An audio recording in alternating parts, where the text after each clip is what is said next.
Hello दोस्तों, मेरा नाम है विभव और आज की इस वीडियो में दोस्तों हम सॉल्व करने वाले हैं children and women in sports के जितने भी प्रीवियस ईयर क्वेश्चंस हैं उनको।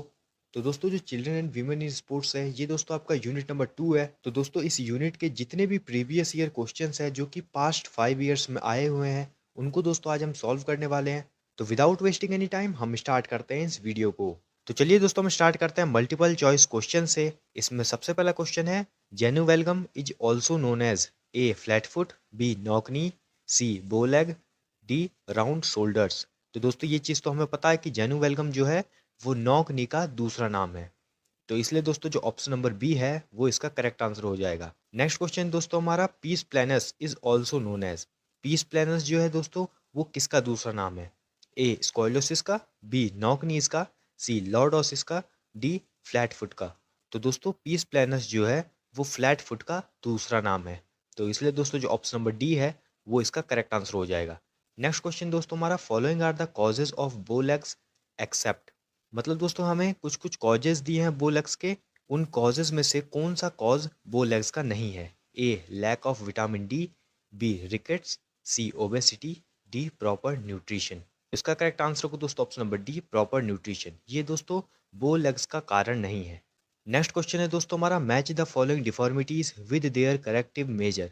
तो दोस्तों ये मैचिंग का क्वेश्चन आ चुका है। इसमें एक तरफ हमें कुछ कुछ डिफॉर्मिटीज दी है और दूसरी तरफ उनके करेक्टिव मेजर्स दिए हैं, हमें इन्हें मैच करना है। तो इसमें दोस्तों सबसे पहले तो हमें यहाँ पर फ्लैट फुट दिख रहा है, उसके बाद दोस्तों हमें यहाँ पर दिख रहा है बो लेग्स, उसके बाद हमें दोस्तों यहाँ पर दिख रहा है नॉक नीज और उसके बाद दोस्तों नीचे हमें दिख रहा है स्कॉलियोसिस। और करेक्टिव मेजर में दोस्तों हमें राइट हैंड साइड पर दिख रहा है hanging on horizontal bar, keeping a pillow between the knees. Third में हमें दिख रहा है use of braces and modified shoes. और फोर्थ में हमें लिखा है picking up marbles with toe. तो दोस्तों ये सब चीज़ देखने के बाद जो ऑप्शन नंबर सी है वो इसका करेक्ट आंसर हो जाएगा। नेक्स्ट क्वेश्चन दोस्तों हमारा, C shape curve is also known as. मतलब दोस्तों जो सी शेप कर्व होता है उसका दूसरा नाम क्या होता है? ए लॉर्डोसिस, बी काइफोसिस, सी स्कोलियोसिस, डी राउंड शोल्डर। तो दोस्तों ये भी एक यूनिक क्वेश्चन है, सी शेप कर्व इसमें पूछा जा रहा है। तो दोस्तों जो सी शेप कर्व होता है वो होता है दोस्तों हमारा स्कोलियोसिस। तो इसलिए दोस्तों जो ऑप्शन नंबर सी है वो इसका करेक्ट आंसर हो जाएगा। नेक्स्ट क्वेश्चन दोस्तों हमारा, given postural deformity shown in the picture is related to. मतलब दोस्तों हमें पिक्चर में एक पोस्चुरल डिफॉर्मिटी दिखा रही है और इसमें कहा जा रहा है कि वो जो पोस्चुरल डिफॉर्मिटी है वो किस चीज़ के रिलेटेड है? ए मसल के, बी शोल्डर के, सी लेग के और डी हिप के। तो दोस्तों ये पोस्चुरल डिफॉर्मिटी हमें देखते ही पता चल रहा है कि ये जो डिफॉर्मिटी है ये शोल्डर के रिलेटेड है। तो इसलिए दोस्तों जो ऑप्शन नंबर बी है वो इसका यहाँ पर करेक्ट आंसर हो जाएगा। नेक्स्ट क्वेश्चन दोस्तों हमारा, kyphosis is a deformity found in. मतलब दोस्तों जो काइफोसिस डिफॉर्मिटी है वो हमें कहाँ पे होती है? ए शोल्डर में, बी थोरैसिक रीजन में, सी हिप्स में, डी लंबर रीजन में। तो दोस्तों ये तो काफ़ी इजी क्वेश्चन है, जो काइफोसिस है वो थोरैसिक रीजन में होती है। तो इसलिए दोस्तों जो ऑप्शन नंबर बी है वो इसका करेक्ट आंसर हो जाएगा। नेक्स्ट क्वेश्चन दोस्तों हमारा, regular participation in physical activities and sports provides ample opportunity to maintain physical, mental and social health. Regular physical activities not only helps in physical growth but also social, emotional, and mental growth and development of infants, children, adolescents and adults। Question में कहा जा रहा है दोस्तों कि अगर हम regular participate करते हैं फिजिकल एक्टिविटीज़ में, स्पोर्ट्स में, तो इससे दोस्तों जो हमारा फिजिकल हेल्थ है, मेंटल हेल्थ है, सोशल हेल्थ है, वो क्या होता है? वो मेंटेन रहता है। और साथ ही साथ अगर हम रेगुलर फिजिकल एक्टिविटीज़ में इंडल्ज रहते हैं तो वो हमें फिजिकल ग्रोथ में ही नहीं, साथ ही साथ वो हमें social, emotional and mental growth में भी हेल्प करती है। और जो इन्फेंट्स होते हैं, जो चिल्ड्रन होते हैं, जो एडोलसेंस होते हैं, एडल्ट्स होते हैं, उनके भी डेवलपमेंट में हेल्प करती है। अब इसका नीचे क्वेश्चन पूछा जा रहा है, क्वेश्चन लिखा हुआ है दोस्तों, which postural deformity is corrected by the given picture. तो दोस्तों ये हमें एक पिक्चर दी हुई है और ये करेक्टिव मेजर है, तो हमें ये बताना है देख के कि ये जो करेक्टिव मेजर है ये किस डिफॉर्मिटी का है। ए नौकनी का है, बी लॉर्डोसिस का है, सी काइफोसिस का है, डी बोलेक्स का है। तो दोस्तों ये करेक्टिव मेजर जो कि है चक्रासना, इसको हमें देखते ही पता चल रहा है कि ये काइफोसिस की ही करेक्टिव मेजर है। तो इसलिए दोस्तों जो ऑप्शन नंबर सी है वो इसका करेक्ट आंसर हो जाएगा। नेक्स्ट क्वेश्चन दोस्तों हमारा, during practice Sunita physical education teacher noticed that her trainee Vikas is having a flat foot. She advised him some corrective exercise as well as asanas to correct it. Choose the asana exercise which was suggested by Sunita. मतलब दोस्तों practice के दौरान जो सुनीता है वो एक physical education teacher है। उन्होंने नोटिस किया कि उनका जो एक ट्रेनी है विकास नाम का, उसको फ्लैट फुट है। तो जो सुनीता है उन्होंने दोस्तों विकास को कुछ आसनास, कुछ करेक्टिव एक्सरसाइज बताई जिससे वो अपने ये इस फ्लैट फुट को ठीक कर सकते हैं।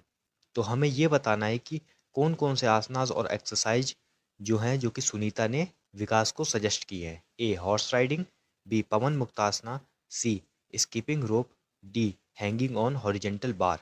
तो दोस्तों ये चीज़ तो हमें पता है कि अगर किसी को फ्लैट फुट है तो वहाँ पर दोस्तों स्कीपिंग रोप ही करेक्टिव मेजर काफ़ी सही रहता है। तो इसलिए दोस्तों जो ऑप्शन नंबर सी है वो इसका यहाँ पर करेक्ट आंसर हो जाएगा।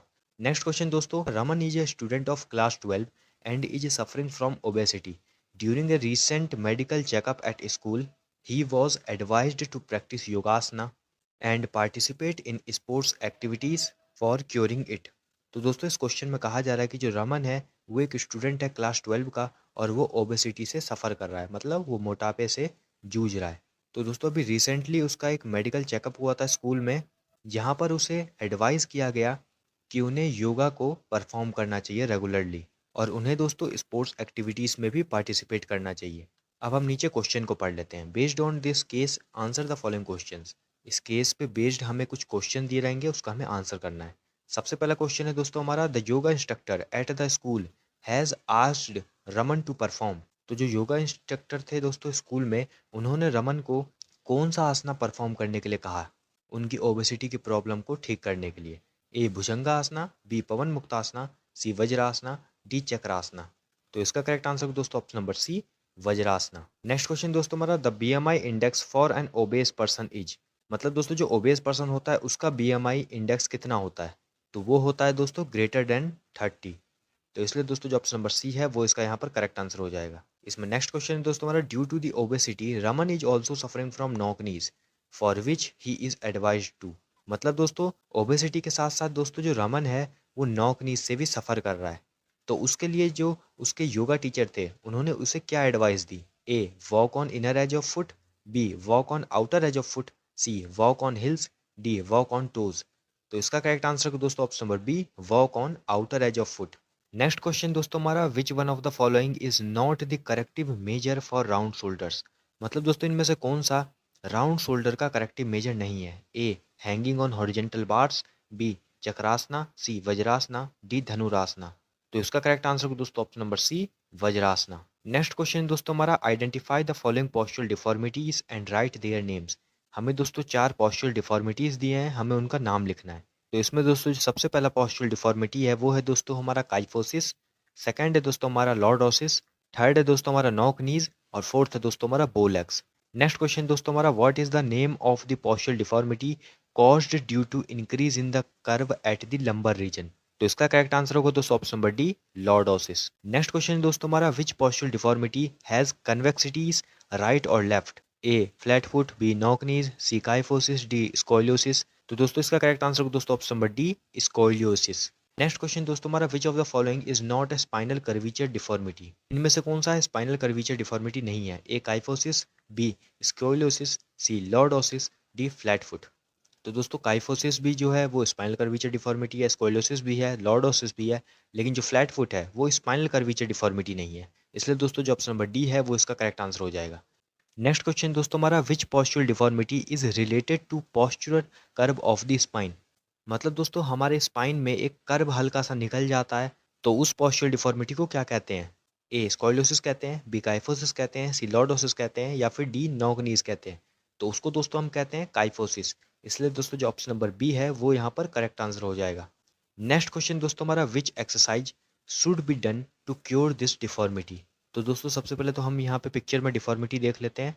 हमें दोस्तों लेफ्ट हैंड साइड पर दिया हुआ है इस डिफॉर्मिटी में ये एक फ्लैट फुट है और राइट हैंड साइड में दोस्तों जो हमें दिया हुआ है वो एक नॉर्मल फुट है। तो ये चीज़ तो हमें पता चल गई, फ्लैट फुट नॉर्मल फुट की यहाँ पे बात हो रही है। तो यहाँ पर क्वेश्चन में कहा गया था कि इस डिफॉर्मिटी को कौन सी एक्सरसाइज को करके ठीक किया जा सकता है। A skipping, B walking on hills, C both A and B, D hanging on horizontal bar. तो दोस्तों ये तो काफ़ी सिंपल क्वेश्चन हो गया। स्कीपिंग और वॉकिंग ऑन हिल्स ये दोस्तों करेक्टिव मेजर होते हैं फ्लैट फुट को ठीक करने के लिए। तो इसलिए दोस्तों जो ऑप्शन नंबर सी है वो यहाँ पर करेक्ट आंसर हो जाएगा। नेक्स्ट क्वेश्चन दोस्तों हमारा, Halasana is used for curing which of the following deformity. मतलब दोस्तों कौन सी डिफॉर्मिटी को ठीक करने के लिए हलासना को परफॉर्म किया जाता है? A kyphosis, B scoliosis, C lordosis, D flat foot. तो दोस्तों इसका करेक्ट आंसर होगा option number C, lordosis. Lordosis को ठीक करने के लिए हलासना को परफॉर्म किया जाता है। नेक्स्ट क्वेश्चन दोस्तों हमारा, match the postural deformities with there remedial activity. मतलब दोस्तों हमें लेफ्ट हैंड साइड में कुछ पोस्चुरल डिफॉर्मिटीज दी है, राइट हैंड साइड में उनकी रेमेडियल एक्टिविटीज दी है, मतलब करेक्टिव मेजर्स दिया हुआ है, हमें उन्हें मैच करना है। तो दोस्तों इसमें सबसे पहले तो हम ये आइडेंटिफाई कर लेते हैं कि लेफ्ट हैंड साइड में हमें कौन कौन सी पोस्चुरल डिफॉर्मिटी दी हुई है। सबसे ऊपर हमें देखते ही पता चल रहा है वो नॉकनी है। सेकंड में देखते ही हमें पता चल रहा है कि ये बोलेक्स है। थर्ड है हमारा लॉर्डोसिस और फोर्थ है हमारा स्कोलियोसिस। उसके बाद दोस्तों अब हम रेमेडियल एक्टिविटीज़ को देख लेते हैं। सबसे ऊपर इसमें दिया हुआ है हॉर्स राइडिंग, बी है दोस्तों हमारा हलासना, सी है दोस्तों हमारा त्रिकोणासना और डी है दोस्तों हमारा गरुणासना। तो इसलिए दोस्तों जो ऑप्शन नंबर सी है वो यहाँ पर करेक्ट आंसर हो जाएगा। नेक्स्ट क्वेश्चन दोस्तों एक असर्शन रीजनिंग का क्वेश्चन है। असर्शन लिखा हुआ है, physical activities as corrective measure are very effective in functional deformity in comparison to structural deformity. और रीजन में हमें लिखा हुआ है muscles and ligaments are affected in functional deformity. तो इसका करेक्ट आंसर होगा दोस्तों option number B, both assertion and reason are true and reason is the correct explanation of assertion. मतलब दोस्तों जो हमें असर्शन दिया हुआ है वो बिल्कुल सही है और उसका जो रीजन हमें दिया हुआ है वो भी बिल्कुल सही है। नेक्स्ट क्वेश्चन दोस्तों हमारा, Sandy is diagnosed with postural adaptation of the spine in lateral direction. The curve is identified as convexity right. It happened due to Sandy's underdeveloped legs and carrying heavy loads on one side only. तो दोस्तों इस question में साफ साफ लिखा हुआ है जो सैंडी है उसे एक पोस्चरल डिफॉर्मिटी है और वो जो पोस्चरल डिफॉर्मिटी है वो स्पाइन पे है और जो स्पाइन है वो लेटरल डायरेक्शन में है। और यहाँ पर ये भी आइडेंटिफाई कर लिया गया है कि जो कन्वेक्सिटी है वो राइट है उसकी। तो दोस्तों यहीं पे हमें एक की टर्म लिखा हुआ है, वो लिखा हुआ है लेटरल डायरेक्शन। तो दोस्तों ये चीज़ तो हमें पता है कि लेटरल डायरेक्शन की जो भी डिफॉर्मिटी होती है वो हमारी स्कोलियोसिस कहलाती है। तो इसलिए दोस्तों जो ऑप्शन नंबर ए है स्कोलियोसिस, ये यहाँ पर करेक्ट आंसर हो जाएगा। नेक्स्ट क्वेश्चन है दोस्तों हमारा, posture plays a very significant role in our daily activities. Correct posture means the balancing of the body in an accurate and proper manner. Various types of postural deformities can be identified in individuals. मतलब दोस्तों जो हमारा posture होता है वो काफ़ी ज़्यादा important role play करता है हमारी डेली एक्टिविटीज़ में। करेक्ट पोस्चर जो होगा वो हमारी बॉडी को बैलेंस कर पाएगा, एक्यूरेट रख पाएगा, प्रॉपर मैनर में रख पाएगा। और उसके बाद कहा जा रहा है कई तरीके की पोस्चरल डिफॉर्मिटीज़ जो है वो इंडिविजुअल्स में देखी जाती है। उसके बाद नीचे हमें यहाँ पर एक पिक्चर दी हुई है, उसके बाद नीचे हमसे यहाँ पर क्वेश्चन पूछा गया है, from the above given picture the deformities seen on the left most is caused due to deficiency of which nutrient. तो दोस्तों इस पिक्चर में लेफ्ट में हमें जो डिफॉर्मिटी दी हुई है वो है हमारी बोलेक्स, मिडल में जो हमें डिफॉर्मिटी दी है वो है दोस्तों हमारी नॉक नीज और जो राइट में हमें दी हुई है वो दोस्तों नॉर्मल लेग्स है। तो इसमें कहा जा रहा है कि लेफ्ट मोस्ट, तो लेफ्ट मोस्ट है दोस्तों हमारी बोलेक्स। तो बोलेक्स जो है वो होती है कैल्शियम और विटामिन डी की कमी से। तो इसलिए दोस्तों जो ऑप्शन नंबर डी है वो इसका करेक्ट आंसर हो जाएगा। नेक्स्ट क्वेश्चन दोस्तों हमारा, gomukhasana and padmasana are performed to rectify which postural deformity. मतलब दोस्तों जो हमारा गोमुखासना है और जो पद्मासना है वो परफॉर्म किया जाता है कौन सी पोस्चरल डिफॉर्मिटी को ठीक करने के लिए? A flat foot, d scoliosis, c knock knees, d bow legs. तो दोस्तों इसका करेक्ट आंसर होगा option number c, knock knees. Knock knees को ठीक करने के लिए गोमुखासना और पद्मासना इन आसना को परफॉर्म किया जाता है। नेक्स्ट क्वेश्चन दोस्तों हमारा, मिनार्क डिफाइंड एज दी। मतलब दोस्तों जो मिनार्क होता है उसको हमें यहाँ पर डिफाइन करना है। A ending of menstrual period woman, b beginning of menstrual period woman, c time of pregnancy, d beginning of pregnancy. तो दोस्तों जो मिनार्क होता है वो beginning of menstrual period women होता है। लास्ट एमसीक्यू है दोस्तों हमारा, scoliosis is a postural deformity related with. मतलब दोस्तों जो स्कोलियोसिस है वो दोस्तों किस चीज़ की रिलेटेड डिफॉर्मिटी है? तो दोस्तों ये चीज़ तो हम सबको पता है कि जो स्कोलियोसिस है वो वर्टिब्रल कॉलम के रिलेटेड डिफॉर्मिटी है। तो इसलिए दोस्तों जो ऑप्शन नंबर सी है वो इसका करेक्ट आंसर हो जाएगा। नेक्स्ट क्वेश्चन है दोस्तों हमारा, जो कि एक मैच द फॉलोइंग का क्वेश्चन है। इसमें हमारे पास दो अलग अलग लिस्ट दी गई है। लिस्ट 1 में दोस्तों हमें सबसे पहले दिया गया है नॉकनी या फिर जेनु वेलगम। सेकंड पॉइंट हमें दिया गया है काइफोसिस, थर्ड दिया गया है लॉर्डोसिस और फोर्थ दिया गया है बोलेक्स। लिस्ट 2 में दोस्तों जो हमें सबसे पहला पॉइंट दिया गया है वो दिया गया है increase exaggeration of backward curve. Second point दिया गया है दोस्तों wide gap between the knees when standing with feet together. Third point दिया गया है knees touch each other in normal standing position. और लास्ट पॉइंट दिया गया है inward curvature of the spine. तो दोस्तों हमें इन्हें मैच करना है। तो दोस्तों जो नॉक नीज होती है वो होता है knees touch each other in normal standing position. Kyphosis जो होता है दोस्तों वो होता है increase exaggeration of backward curve. Lordosis होता है दोस्तों हमारा inward curvature of the spine.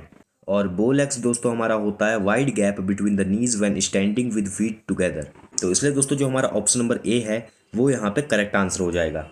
Next question दोस्तों हमारा मिनार्क इज रिलेटेड टू, मतलब दोस्तों जो मिनार्क होता है वो किस चीज़ से रिलेटेड है। तो दोस्तों जो मिनार्क है वो होता है दोस्तों हमारा beginning of menstrual period in women. तो इसलिए दोस्तों यहाँ पर जो ऑप्शन नंबर बी है वो यहाँ पर करेक्ट आंसर हो जाएगा। नेक्स्ट क्वेश्चन दोस्तों हमारा जो कि एक मैच द फॉलोइंग का क्वेश्चन है। इसमें दोस्तों हमें लेफ्ट हैंड साइड पर दिया गया है गरुदासना, गोमुखासना, चक्रासना और नौकासना। राइट हैंड साइड पर हमें दिया गया है राउंड शोल्डर, लॉर्डोसिस, बोलेक्स और नॉकनीज। हमें दोस्तों इन्हें मैच करना है। तो दोस्तों गरुदासना बोलेक्स हो जाएगा, गोमुखासना नॉकनीज हो जाएगा, चक्रासना राउंड शोल्डर्स हो जाएगा और नौकासना लॉर्डोसिस हो जाएगा। तो इसलिए दोस्तों यहाँ पर भी जो ऑप्शन नंबर ए है वो यहाँ पे करेक्ट आंसर हो जाएगा। नेक्स्ट क्वेश्चन है दोस्तों हमारा weakening of bones due to loss of bone density and improper bone formation is known as. तो दोस्तों इसको हम बोलते हैं ऑस्टियोपोरोसिस। इसलिए दोस्तों यहाँ पर जो ऑप्शन नंबर सी है वो यहाँ पे करेक्ट आंसर हो जाएगा। अब हम देख लेते हैं सब्जेक्टिव क्वेश्चंस। सबसे पहला क्वेश्चन इसमें दिया हुआ है explain the causes of any 5 postural deformities in detail.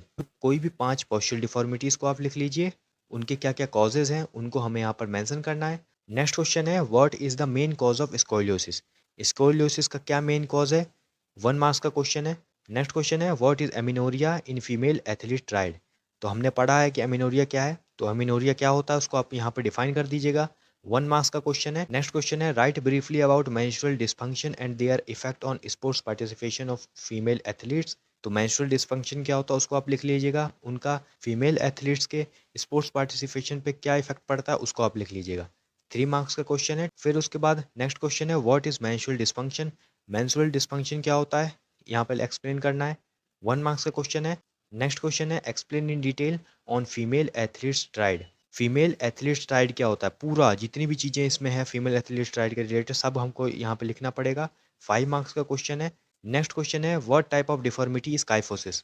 Kyphosis किस तरीके की डिफॉर्मिटी है, मतलब काइफोसिस होता क्या है उसको यहाँ पर एक्सप्लेन कर दीजिएगा। 1 मार्क्स का क्वेश्चन है। नेक्स्ट क्वेश्चन है among females what type of menstrual dysfunction is called amenorrhoea.